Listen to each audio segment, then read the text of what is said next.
Yo, this is your boy IQ. This is a new podcast called Man to Man, where we speak about men's mental health. I think it's a subject that's not really spoken about, so I decided I wanted to do something because growing up in South London, you know how hard it is to kind of just maneuver through life. And I even want the women to watch this as well because I want you guys to get insight on what is going on in men's head. And it will be something that will kind of just give you more insight on what we actually go through as men. I think it's a very, very important subject. And yeah, I'm just doing this so I can shed light. What this podcast will be is I'm going to come on with guests and they're going to share their life stories, what they've gone through in their mental health battle. And I'm going to tell you a bit of my own story. I'm going to do loads of stuff, man. And we're going to grow as a community. And I want you guys to help me. If you guys know anything and know anyone that wants to come on the show and share their story, then yes, please let that be and we can grow together. So the first thing I wanted to speak about is a bit about myself. I feel like you guys know who I am. My name's IQ. I'm a UK dancehall artist and I've been doing dancehall probably for like 10 years now. Yep. And I've been a part of most people's life. If you listen to dancehall music, then you know I've been a part of your life growing up. But this is a new segment in my life where I'm still dropping music constantly, but I want to bring something else to the table. I want to bring something, a way I can help because I've grown up and I was in that street life and I've come out of it and I'm able to share my story and I want other people to share their story. And I kind of want to teach the young youths how they can get off of that road life and make avenues for themselves. So when I was growing up, right, I grew up in Lewisham Borough, Lewisham, Turnham, Brockley, New Cross Gate, Deptford. Those are the areas that I grew up in. And let's just talk about it. Surviving South London. See, surviving South London, what a thing. When you're growing up in the Lewisham Borough, that area is not a area that is just easy to grow up in. I had to maneuver certain ways through life and it kind of ended up being my story. So growing up, I grew up in Lewisham. I went to Deptford Green and I was such a very naughty kid. You get me? I was a very naughty kid and I loved to do badness. I love badness. You get it? But I ended up loving music as well, but it was hard to do the music I wanted to do because I wanted to sing at the time. But, it was a drill rap era and everyone was doing drill rap. So I had to kind of go more over to the drill side. And it did work for me, but that drill came with that persona. It came with that energy that you had to kind of keep up. So basically, I grew up going Deptford Green and Ghetto, New Cross Gate. It was New Cross. It was right across the road from our school. And we used to go chill there after school. Me, M. Callum, loads of us used to go over there and go chill after school. And that ended up coming the area that I stuck to. And then we bought up a batch, our own little batch over there called 814. You guys would remember that. And 814 was literally SE, so basically SE14 and SE8. So that's basically just Deptford and New Cross together. So we had 814. And that was the batch that we started off with. And it all started off as a friendship, school going, and then it just kind of turned into something a bit more just crazy, the street life. And on the streets is where it all began for me. I met M. because I was dropping little music here and there, nothing serious, and he thought I had talent. We already were going to school together, but he was already producing music like in studio all the time in Ghetto in a studio in Woodpecker Estate. And when I met M. he saw the talent in me and he was like, yo, bro, we think we should do something. And we started doing rap music. I used to do the choruses. He would do the rapping. Shoki would do the rapping and Slimzy would do the rapping and I would do the choruses. So we ended up becoming a group called PHSB. That group there, we were like South London superstars when we created that group there because we ended up becoming big off the rap game in the community. and we ended up building a story for ourselves. But obviously, if you guys know, M. Dot and Shoki, yes, we all know them. I ended up losing them when I was 16, and that was the pinnacle of my life where everything changed. So me and M. Dot ended up getting so close, man. That became my best friend. That became the person that man's with day in, day out, road life, everything. Man's on the road, man stay at each other's house. You know what that is? That's man's best friend.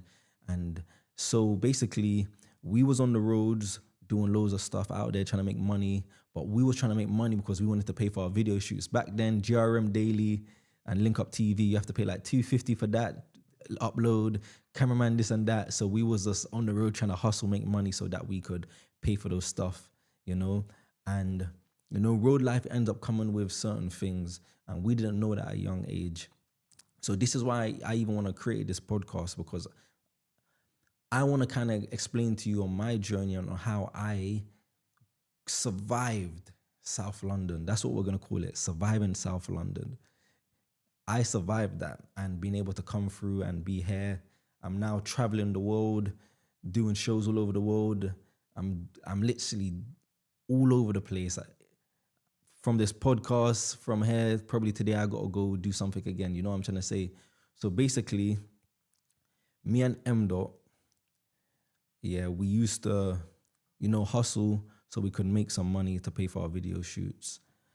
But you have to understand that the road life comes with so much trauma and so much crazy. As a black man growing up on the roads, it was like just to leave your house was some scary thing. Like, man wanted to leave my house with weapons, with this on us, just because man wanted to go out and make it back home to man's house, and sometimes our parents didn't really know what we was doing outside, but we was outside. One thing I'm gonna tell you, me, M. Shoki, Slimzy, we, all of us, Disney, Diz, she's Tari now, but yeah, we was outside, and it was a difficult journey. I'm telling you, man. Like, the stories I can give you and the stories I'm gonna tell you over the time on these podcasts, you're gonna be like, what?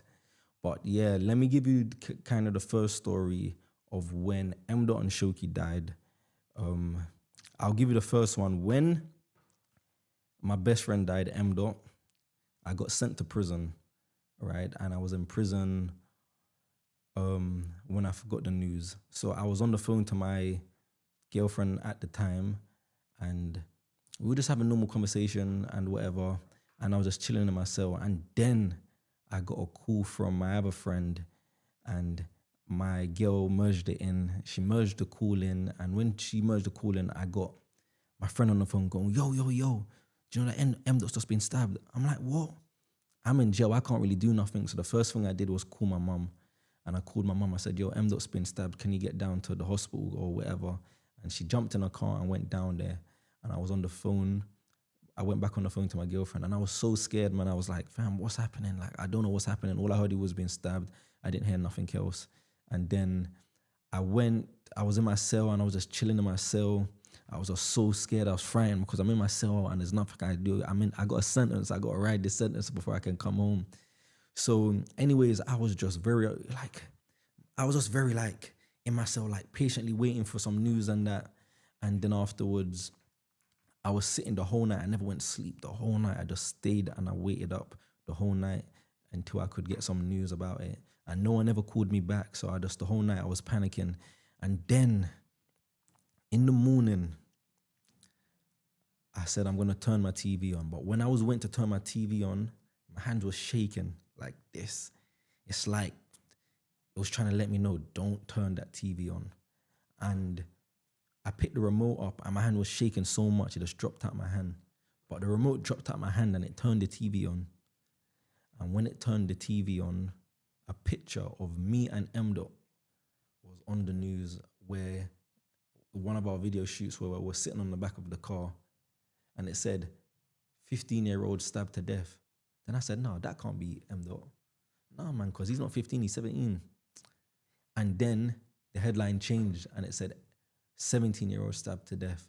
But I thought I was in a dream. Like, you guys don't understand. I thought I was in a dream. I thought I was dreaming. I was saying to myself, I must be in a dream. there's no way this is real. Like, so I wasn't crying or nothing. I just thought I'm gonna wake up soon. You know, one of them dreams that feels so real that you just don't know if you're actually sleeping or you're up. That's what I thought was happening. And then this is where I realized that it was the truth, because the guards came to my door, right? And it's like they were talking at my door and something was going on. I'm thinking, what's going on? And then I see the keys jingling and they open up my door and they say, hi, can you come with us? And they brought me into a room and they gave me the phone and said, your mum wants to speak to you. And when I came on the phone, my mum was just screaming and crying. And I've never heard, my mum don't scream or cry. So when I heard my mum crying, that's when I knew it was real. And we was just on the phone crying. Like we was crying. And she came and saw me the same day. She drove all the way up to my jail and came and saw me the same day. I couldn't believe that I lost my best friend. I couldn't believe that he died. I couldn't believe, there was so much answers. I'm in jail. And then straight after that, they put me back in my cell. And I just got mad. I was mashing up my cell. I was just like, because I couldn't move. I couldn't get, I've just lost my best friend and I'm in this tiny box. I'm in this tiny room and I can't go anywhere. I can't do nothing about this. And I was so frustrated and angry. And it was just one of the worst times in my life, man. You know, to find out your best friend's died and you can't go to the night, you can't go see nobody, I can't be hugged, I can't, you know. So my mom drove up the same day and she came up there and she literally, as soon as she saw me, hugged me and we were just crying for time. I just couldn't believe it, man. We had so much dreams, we had so much things. All we wanted to do was blow up in music. I'm telling you guys, all me and M wanted to do was be famous and blow up in music. That's our dreams, like, you know. And that got taken away from me and I had to now do it all by myself, you know. So when I came out of jail, I decided that I wanted to take this music thing to the max serious, and so that I can do it for him and I can, you know.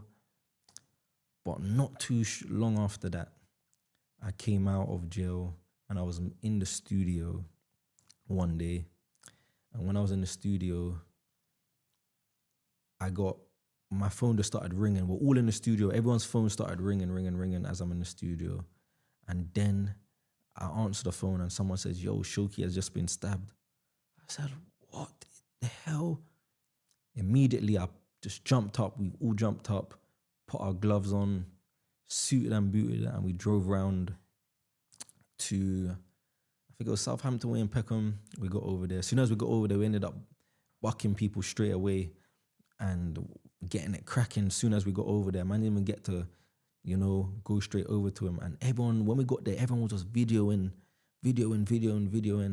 And it was just like, what the hell was going on? I was so confused.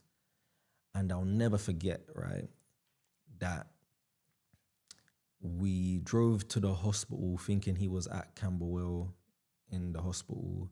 And once we got there, we was asking for him. They said no one in here is of that name. And we didn't know that he had already died, but he died in the car, in the ambulance. We didn't know that. We thought that he was going to get brought here and they were going to do surgery on him here. But we didn't know. It was only when one of the doctors came out and said, sorry, I got to tell you that your friend's passed. We just started screaming outside because what?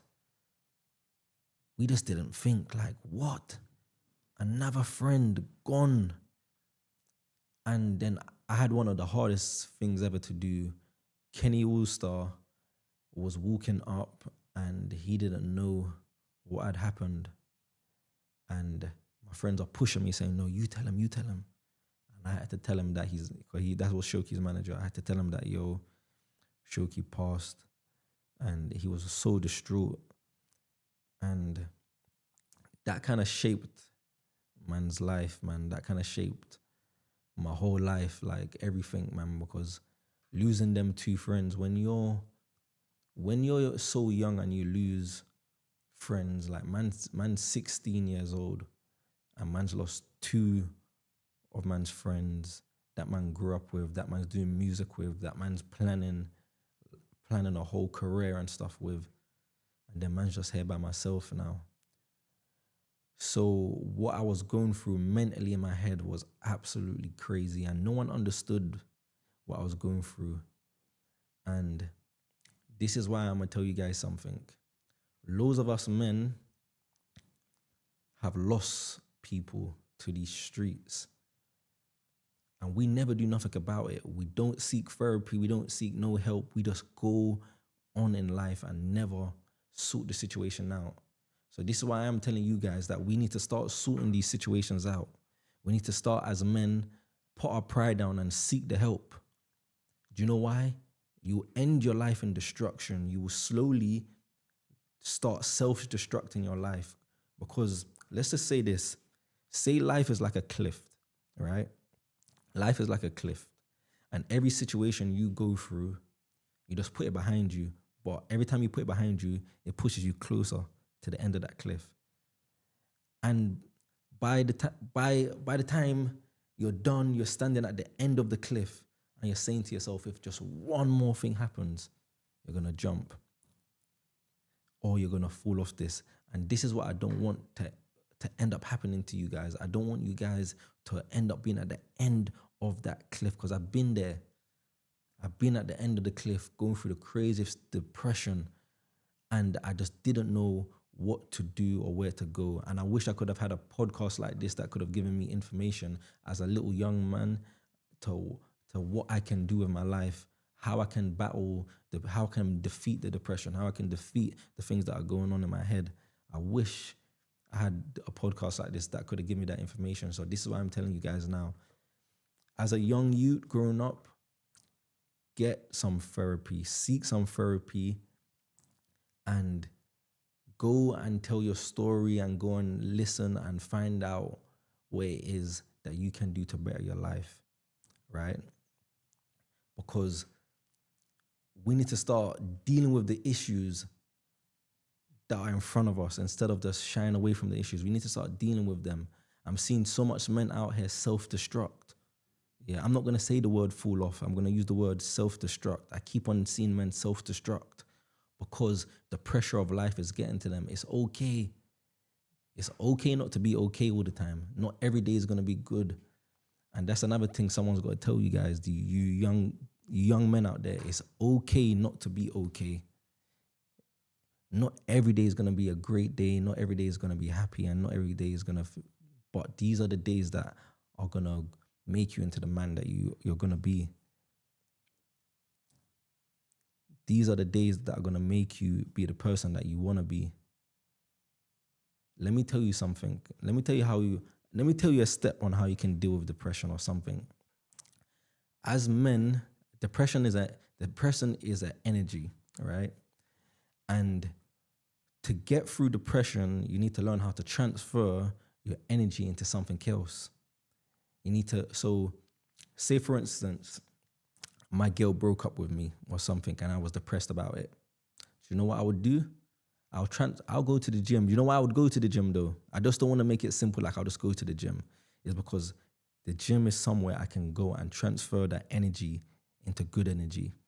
You see in life, when you start patterning yourself up, you start getting yourself ready and getting yourself better and doing things for yourself, life starts to slowly make sense. So this is what you have to do as a man. First step, you need to create a routine for yourself that you can follow. Yes. And in this routine, it could be you wake up in the morning, you clean your room. That's another thing. You got to get up and clean your room. You know why you got to clean your room? You can always tell by somebody's room how their mind state is. You got to get up, clean your room, have a shower, step out of your house. Whether you're working man, you're not working man. If you go to the gym before, go to the gym after work. Make sure you get up and go into that gym and you push yourself in that gym. And when you push yourself in that gym, trust me, you'll come out of that gym feeling so good because you're transferring that energy that you had, that depression, all of that. You're transferring it from the the feeling sad and feeling, to going in the gym and pushing that out and feeling like, use that. That's free energy right there. If someone told me when I was younger that I could be going through depression and all I would need to do is go in the gym and change my life, that it was that simple that I could actually get through this depression, then I would have done it from years ago. But going to the gym is one of the biggest things you can do, because once you get into that gym and you start pushing yourself to new levels, you create a new version of yourself. You transfer that energy that was bad energy into good energy. It's like you're getting free energy here to go change your life. Do you know what I'm trying to say? And a lot of us men just keep going through things and putting it behind us. Let's stop putting things behind us and deal with the problems. Let's start dealing with the problems that are right in front of us. So this next segment I want to speak about is friendships. You know what? You know how good it is to have a nice friendship, that you don't have to think about the person being unloyal to you. They're actually there for you. As a man, I craved friendships because I craved feeling like somebody cared about me, until I learned the truth. It's hard to feel cared for in this world. Most of us men want to be cared for, even if we don't say it. Most of us men want to be cared for. We're men, so we go through life being the providers and being the person that has to make sure everything's good and everything's all right. And then when it comes down to it, we're not really ever taken care of, so this is why men's mental health is very, very important, because we need to start showing each other that we matter, and it starts even with our friendships. You see, as a friend, you need to learn how to be a proper friend to your friend, a better friend to your friend. Some of us are just not really good friends to our friends, and we say, oh yeah, that's my friend, but let's be honest, is that actually your friend? Because I bet you don't even know that your friend's going through the maddest time in his life. And you know why? You just don't ask questions. You just don't. It's just surface level questions you guys do. You guys don't ever dig in deep into actually what's going on with your friends. Start asking your friends, yo, bro, how you been? Your friend will probably be like, bro, I've been good. I've been good, man. I can't complain. Ask them again. Say this. How have you really been though? Like, bro, like mentally, how are you doing? And you're going to hear your friend go, you know what, bro? I'm not going to lie to you. It's been a tough one. I've been going through this year. I lost this. I went through this and I went through that. And speak to your friend and listen to them. Start being a better friend to your friend. Most of you guys are not. Some of you guys don't ever check up on your friends until it's time to go outside, until it's time to go party, until it's time to. That's not a friendship. Learn to be better to your friends. It's not cool that you guys just want to go places with your friends and be there for the up times. That's not how life works. Life is a balance. There's up times, there's bad times. You guys, you need a friend that's going to be there through the both of them. You know what I'm trying to say? As a friend, you need to start learning to pour into your friends and they can pour back into you. Your friend calls you and he's going through something. You know what you need to do? You need to say, yo, where are you, bro? Come, let's go out, go for some drinks and talk about this. See how we can get through this together and see, that's a real friend. That's what a friend would do. You guys need to stop. There's the little jealousy, deep hatred in your hearts you need to take out for your friends. Why are you guys so jealous of your friends? You're the person that you grew up with your whole life. Why are you jealous of them? We all have the same 24 hours in this life. We all have the same 24 hours in this life. Why are you jealous of somebody you grew up with? You guys should be wanting to win together, do life together. You know what I'm trying to say? Those are the things you got to do. You guys need to start being better friends to your friends, man. Because let me just give you my own scenario and on why it's been difficult for me when it comes to friends, because I pour into my friends a lot. When I have friends, None of my friends can call me and say they're going through something, and I don't get up and be like, bro, where you now? I'm coming to your yard, bro. Let's talk about this. Let's speak about this. I'm a type of person that when my friends are going through something, I'll come to your house and I'll turn the TV on and I'll find pastor whatever, and we'll sit down and we'll watch a whole sermon, and we'll watch that together. I'll come to your house. I'll start even playing gospel music and stuff like that, because another thing is what this generation is running away from. When we grew up, man grew up going to church. Man grew up in the house of God. So as I grew up, I was able to find back God as I grew up, because I already was planted in church when I was younger.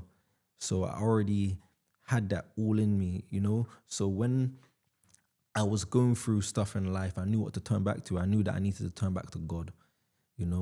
I tried everything else.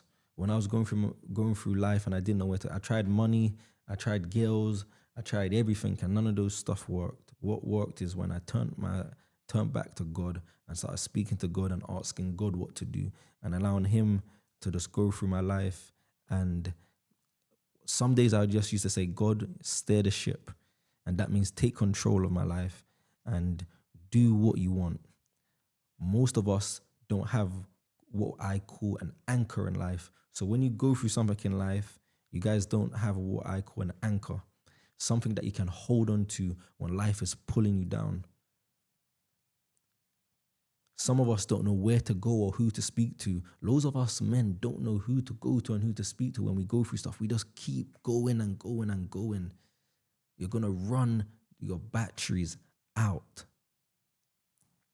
And I know it's hard, because let me not lie to you guys. I know it's hard.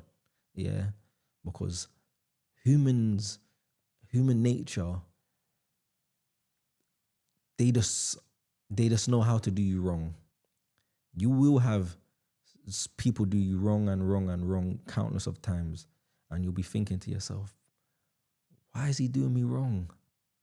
I've been nothing but a good person to him, a good person, a good friend, and people will still do you wrong. But don't let that change your character. Still keep being a good person. Don't ever, because one thing is that they will never forget that. And in the years to come, when they start to realize that, you know what, I did my bro wrong, he was a very good friend. It will hurt them more than it's going to hurt you, because they know that you was a good person. They're going to know that you was a good person. Even with girls, most of us men don't open up to females because we're scared of getting it thrown back in our face. And let me not lie to you, and this is why also I want to speak to the ladies, is because I want you guys also to know what us men go through, man. And I want you to know that when we wake up, a million things are going on in our head that is just undescribable. Like, growing up as a man in South London especially, you have to first get up in life and take on, I'm a young youth growing up in South London, I might die today. I might not come back home. And that's the reality. Let's not make it seem like it's not reality. We've all had a friend that's left his yard in the morning and just never came home. So those are one of the realities that we have to go through. That's just one thing. I'm not trying to say that no one else don't go through anything, but I want you guys to understand why men were all over the place sometimes, because we have so much things to think about. We got to think about being the man that everyone else wants us to be, about how we are going to provide for everybody else. You grow up, and if you grow up and your mom don't really too have it, you know what you end up doing? That's your mom. You want to see that woman live the best life, the happiest life ever, because you see how hard she works for you. You end up going out there and saying, by any means necessary. And the first thing you probably do is go to the streets and say, we're going to make it over here. But one thing leads to another thing, leads to another thing, to another thing. You started off just wanting to make some money to make sure mommy lives good. Now your need is deep in the streets, and you only just wanted to come here so you could help out mommy. But the streets come with a certain life. You can't be on the streets and you're selling stuff and you're not a bad boy, because people will test you, gangster. People are gonna test you, and then you're gonna have to now become that bad boy, and with that becomes a whole just absolute madness. And then the loss starts happening. You lose that, you lose friends, you lose this, and it becomes a traumatic life. But it also becomes your story. But if you could have been told when you was younger on how you could become something so great in life, I think you would have done it. This is why I'm making this podcast right now, is because I want to let these young youths know that it can be done. You can look at me, for instance. I was heavy in the streets. I was heavy outside. I was heavy. Man's been jail. Man's been outside. Man's done whatever you think of. Man's done it. Man got sent to Jamaica. And badness over there is a whole different level of badness. Do you know what I'm saying? And I was able to survive it and come out and become a big musician. That don't happen when you're from Lewisham, you know. I can name you probably like 3 proper big rappers that made it from Lewisham. DBE, Russ, myself. I might be missing somebody, but at this moment, that's all I had. Yeah, that's all I have right now. But those are the rappers that have made it from there. So yeah, as you can see, it's not like there's loads of us that have made it. But with the information that I'm going to give you on this podcast, I want you guys to use it in your life. All the little young youths out there, go use it. You get me? It's not going to be an easy journey. I'm telling you now, it's not going to be an easy journey in life. It is not going to be an easy journey. But it's going to build you to be the man that you're going to become when you grow up. The man that takes care of his family. The man that doesn't shy away when life gets hard. The man that when life gets hard, he still gets up. And the man also that when he's sad, he lets it out. Loads of times we've been told, yo, don't, like, man will lose somebody or lose a friend or lose anything in life. And me going through the maddest depression, and I'm just going to use me as an example. Sometimes man be going through something, yeah. And sometimes man do want to cry about it. And I'll be by myself and still not cry because I'm thinking that, yo, I can't cry. Like, this is weakness. Man's whole life is just been told that men don't cry, men don't that. So it's just been like man's going through this all by myself. And, you know, you end up just being in your room. Your parents don't even know that you're in your room suffering. They don't even know you're in the room suffering. But that's what's going on. You know what I'm trying to say? And this is what I'm trying to say. I think parents that watch this also need to start understanding their kids. Speak to your kids more, man. We be in the house and sometimes people think they're good parents just because, yes, there's a roof over our head and that's it. There's more to it. You know, your kid is going through loads of things. Your little boy's in the room and there's so much things going on in his head. You need to start asking your kids, what is it going on in your head? How are you? Like, speak to me. Become your kid's best friend. So they never need to go out there and seek it from other people. They need to be able to seek it in the house that they're in. They live in your own house. So why would they not seek it in the house that they live in? That's what they need to do. They need to seek it in the house, and you need to be able to just, you know, like, be there for that kid when he tells you what he's going through and be understanding. And, you know, man, when I was growing up, my dad wasn't really understanding. It was just hard life, tough life that he lived. And those were what he just, those are the things that he taught me in it, man. No, you grow up rough, man. You grow up, da da da da da. But I'll be honest with you, not getting no like kind of balance from my parents made me just a tough kid. Everything I went through, I just went through it, man, and just soldiered through it. And just soldiered through everything I went through. But now as an adult, I'm like, I'm tired now. You get it? I'm tired, man. And I want to say this to you guys. I'm not perfect. I'm far from perfect. I make mistakes every single day. I'm probably going to make a mistake next Wednesday. That's specific, yeah, I know.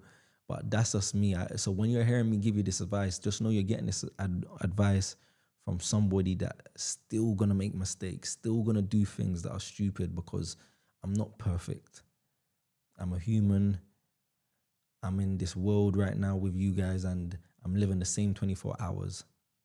But I am somebody that has gone through a lot, and I'm able to share this story with you guys. I'm able to share my experiences with you guys.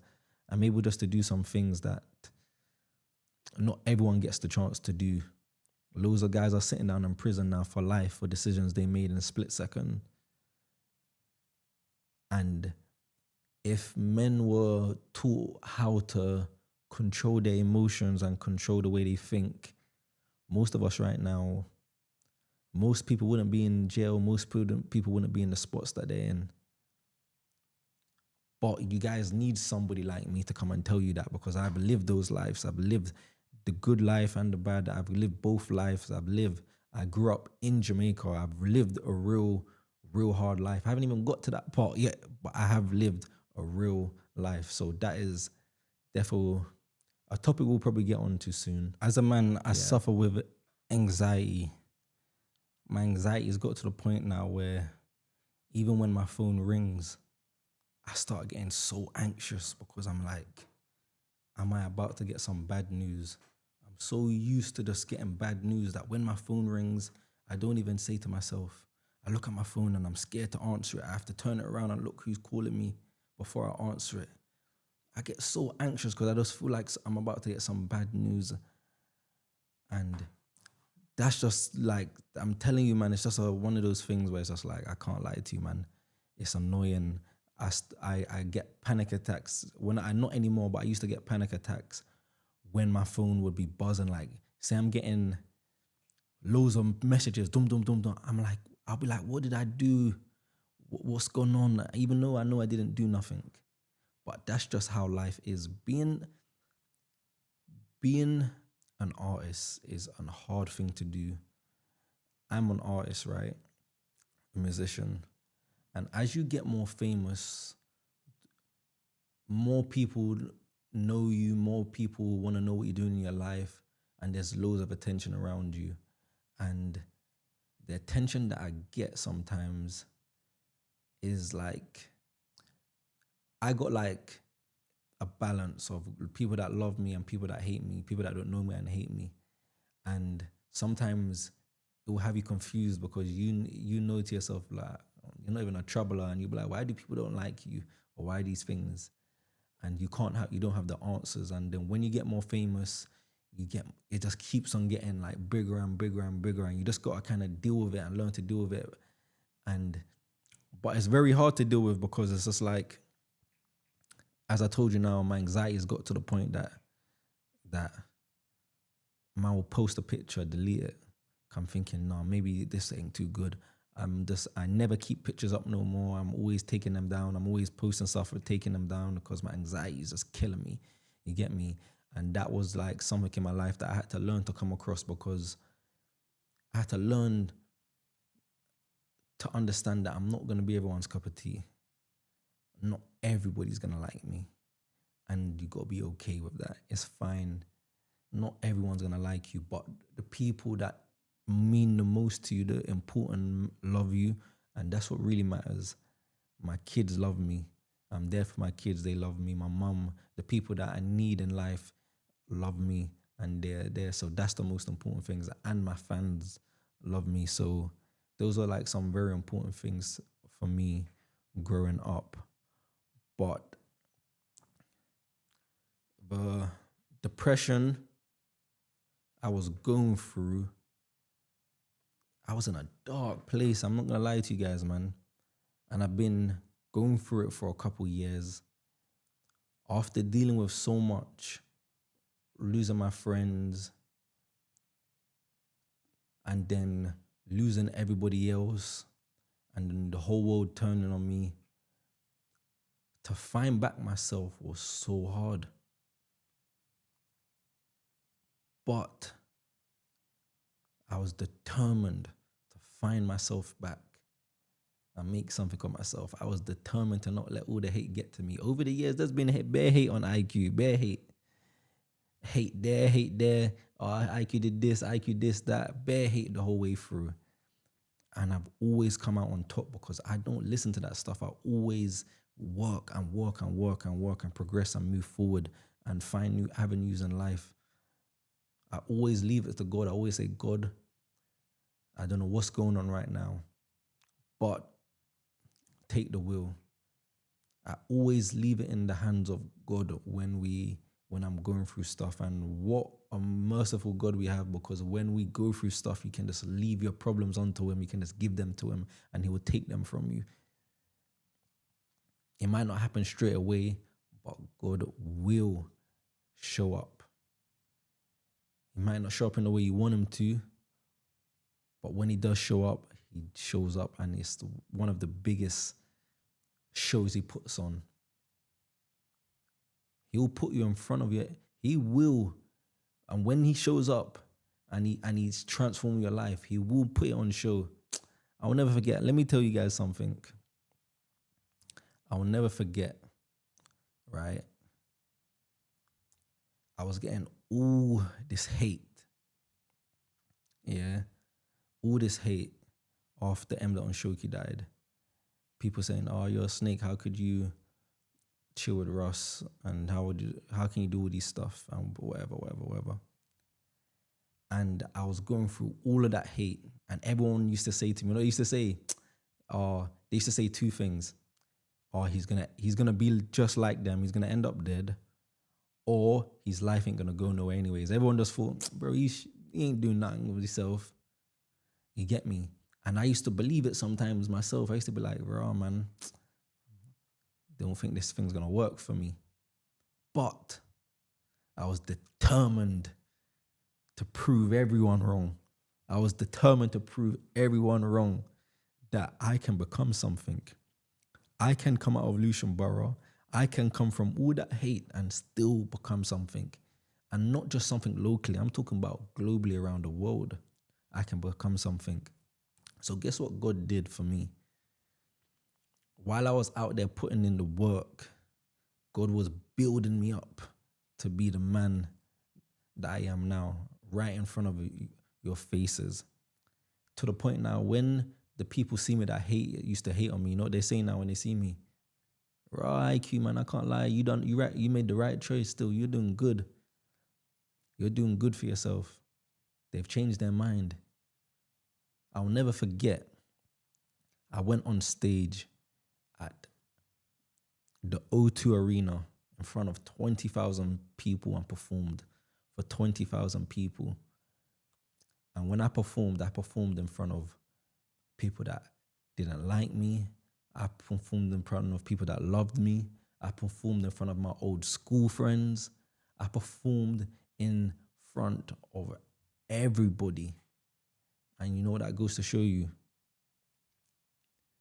That when God is ready to give you his blessing, he will give you your blessing and he will do it in front of everyone so the world can see. He ain't going to just give you a blessing and shy it away.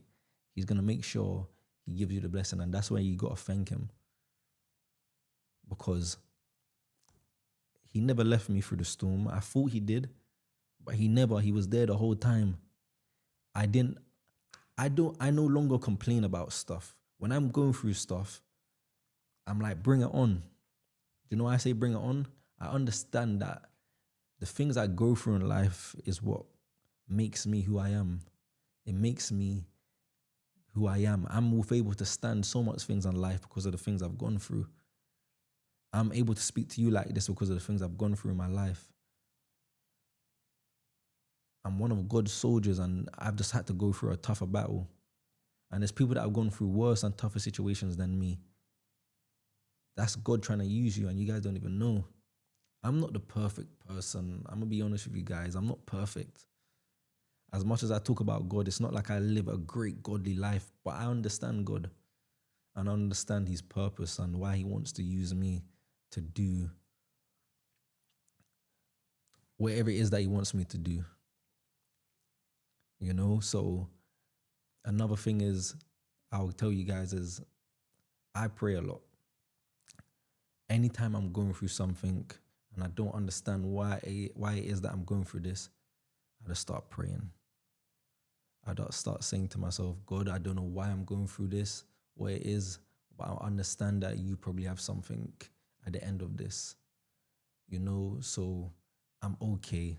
I don't make myself anxious anymore. I'm just like, all right, God, I'm going to leave it to you. And that's the best thing you can do. And God will sort them situations out. He will. As I told you, it might not be in the way you want it to, and it might not be as quick as the way you want it to. But when he does, he shows out. Do you know something else I wanted to speak about? And I think we have to have a conversation about this. Caribbean and African parents that come over here to live a better life and that are running away from trauma. The reason why we need to speak about this is because loads of us are going through trauma and don't understand where our trauma come from. And if we understood where it come from, then we could deal with it. Most of our trauma and most of the mental health battles that we're going through life are kind of put onto us by the way our parents were raised up. If you have parents that are, and this is not just for African or Caribbean, this is for everyone, just listen to this. If you've had parents that are running away from the country that they lived in to come and live a better life, fleeing a war, whatever it is, and they come over to England to live a better life, most of the time, they come over here and the first thing they do is go straight to work. And they work and they work and they work and they work. But guess what your parents never do? They never speak about the problems that they went through and the trauma. They try to forget about that life and they never end up dealing with it. And it shows out in them, especially when they have kids. It ends up showing out in them because they have kids and they don't really know how to show that kid a balanced love. So basically, they will have kids and the things that their kids are going through, they can't understand it because in their life, it's like, I lived a tough life in it. So it's like man up type stuff, you know? And most of their kids are literally basically suffering because they don't know how to deal with the problems. And then they can't even speak to their parents about it because they don't know how to deal with their problems either. Because they still haven't dealt with their problems. I'm gonna just give you an insight on my own story again so that you guys can see what I'm talking about.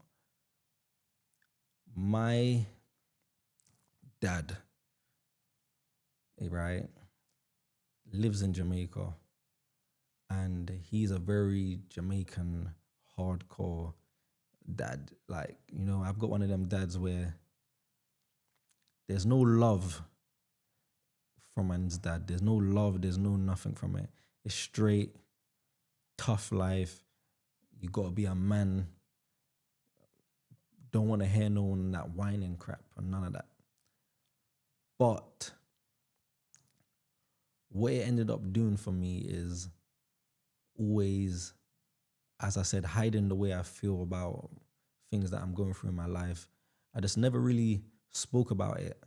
I just went on with everything that happened in my life. I used to just go on, man. And I wish I could have had a dad that I could have spoke to about the problems I'm going through, because I didn't know how to regulate my emotions when I was going through these stuff, because my dad wouldn't speak to me about these stuff. You know, when I was growing up, my dad just wanted me to be a musician. I wanted to be a musician, but he just wanted me to become a big musician and big superstar. So the only thing he did was try to train me to be a superstar, and that was it. He didn't. When I was going through stuff, he said, "But yo, man, you're a big man, you know, bro. That's like." He always used to just make it seem like it wasn't an actual issue, you know. Even down to the point when my dad is sick or going through something, he will lock his door and go in his room. He doesn't even want us to see him sick or going through anything, because he doesn't want us, his kids, to see him weak. So he will hide from me. But what that ended up doing for me is it taught me how to suppress my emotions. It taught me how to just take everything that's coming in my life and never deal with it. And that is what really ended up getting to me. That is what really ended up just attacking me later on in life as I grew older. I didn't know how to love. I didn't know how to love women. I didn't know how to love. I didn't get no love. Where do you learn love from? You learn love, and let me tell you something. You learn love from your household. The first people you're supposed to see and understand love from is your parents. But most of us grow up in households without parents, without one of the parents. So you might have a mom and no dad, or dad and no mom. So you never get to see in the household what a marriage is, what a relationship is. And those are the things that you're supposed to see to then understand this what love is. When you're in house and your mom is married to your dad, you get to see the balance. You get to see the love that your dad shows to your mom shows to your dad, but you also get to see the arguments and the not so good days. But you need to see both of those, because then when you see them get back speaking to each other again, you then learn that this is life. It's never going to be just one way. Not always going to be good and not always going to be bad. But how are we going to work ourselves to come back together and join in union again? And that's when you first learn. But you see, if you grow up and you don't see those stuff, you basically don't learn love until you end up going through stuff and going through stuff and going through stuff and going through stuff. So that's why a man would advise all the men out there basically to follow the rules, in the sense of have a kid with someone that you want to marry. The reason I would say have a kid with someone you want to marry, because you want to raise a child in a household where he gets to see love from his parents, and he gets to see the love, and he gets to see the bad parts, and he gets to see everything. So that's where he learns it from. He doesn't go and then learn it from making so much mistakes. We're going to make mistakes anyways, but I'm just going through mistake because I don't really know how to show love or give love. Personally, for me, I didn't know how to show love to another woman until I had my own daughter myself, and realized how my daughter operates, and how I got to take time with my daughter, on how I got to be a bit more calm and slow with her, because she's a girl, and girls are very emotional, and my daughter is very emotional. So I had to learn to take my time with her, and I'm always hugging her and kissing her and saying, "Don't worry, daddy's got you. I'm here for you." That's how I learned to even love women a bit more, because I realize now that with women, you got to just take a bit more time with them. You have to take a bit more time with them. Not every single thing they say is going to make sense, but take your time to listen and hear them out. And yeah, that's how I learned. But you know, there's something that I do want to say to the women out there, right? And it's what I want to say to the women out there is men are usually going through a lot in their head. And loads of the women, loads of times men don't open up to women because they're scared of you using it back on them. And so they just don't ever speak. And you could be laying next to your partner and you don't even know that your partner is going through hell because he doesn't want to speak to you. And you should, and he should be speaking to you because you're his partner and that's who you should speak to. But you guys need to stop using it against men once they open up to you. I want you guys to stop doing this as well. When we speak about our mental health to you, stop trying to make the subject turn back to you. Allow men to say they're going through something and you not mention, well, I'm going through that as well. Just allow him to tell you and what he's going through.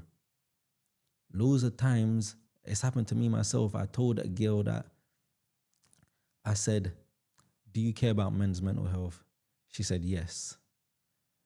I said, how? She said, but I always ask men, I always say to men, how are you doing? And they never say nothing. They always try to bluff it off.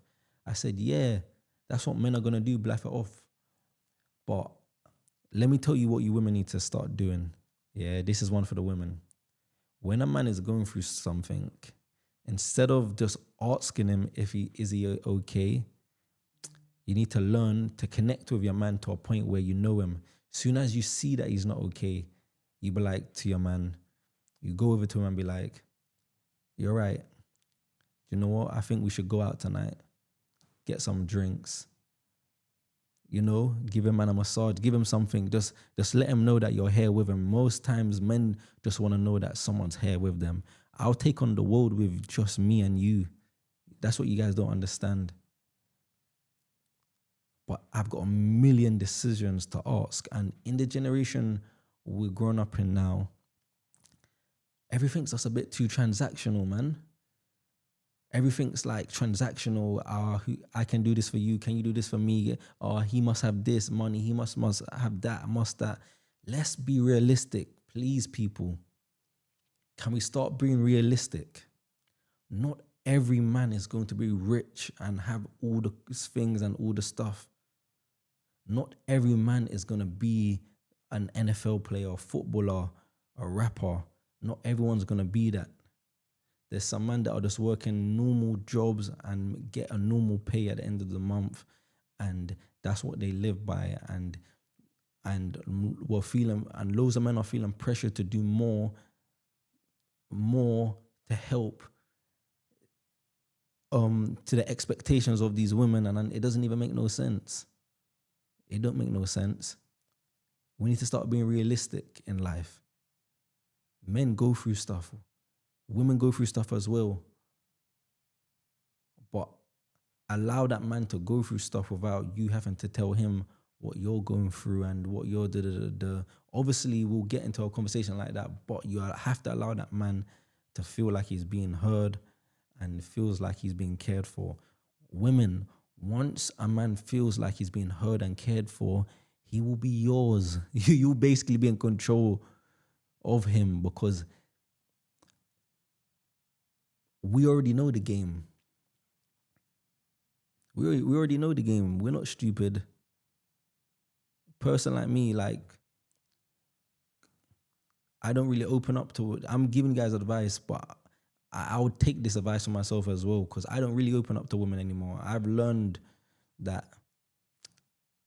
when you open up to women, not the right women, it can be used against you. You get it?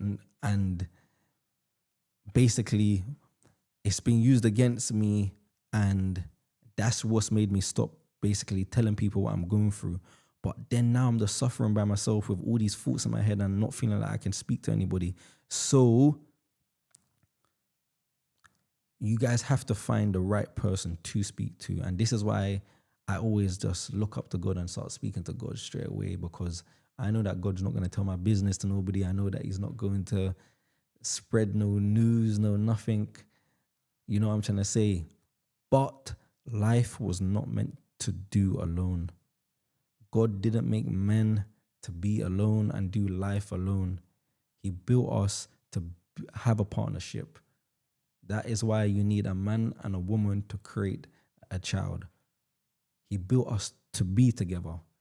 And the woman that you get with as a man needs to be somebody that you can tell all the stuff to. You can go through it. I have to become something in my life. I have to, because my mom did so much for me. What a great woman. I put her through so much. I did so much things. And my mom never, ever, ever let me down. What a woman. I have to become something in life so that I can pay that woman back and give her everything that she's ever wanted and make her life easier. That's one of my life goal purposes, to make my mom's life easier. You know what I'm trying to say? She could have gave up on me. She didn't give up. Big up to the real moms out there. Big up to the women that play a vital role in their kids' life. We need you. And that's why I really want to speak to the women also as I'm speaking to the men, because I'm not shy to say that we need you guys. Women are the soft touch in life, that thing that just can make any man just act away. As hard as a man is, a right woman in his life will unharden that Pacific man and make him make the baddest person, the baddest boy, go home and just want to snuggle up with these girls. I'm telling you. But women, I want to ask you a question, and I want you guys to really give me the honest truth in the comments. Do you guys actually care about men's mental health? I know it's new generation. It's cool not to say, it's cool to like have this hate train against men. But we can't do life without you. And you guys can't do life without us. We're here together. And I want you guys to start understanding men better than you guys do. I want you to start to understand what is going on in that man's mind. Start asking questions.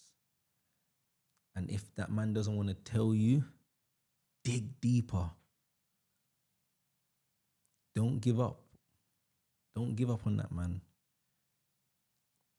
Everyone's already given up on him. That's why he's so like the way he is.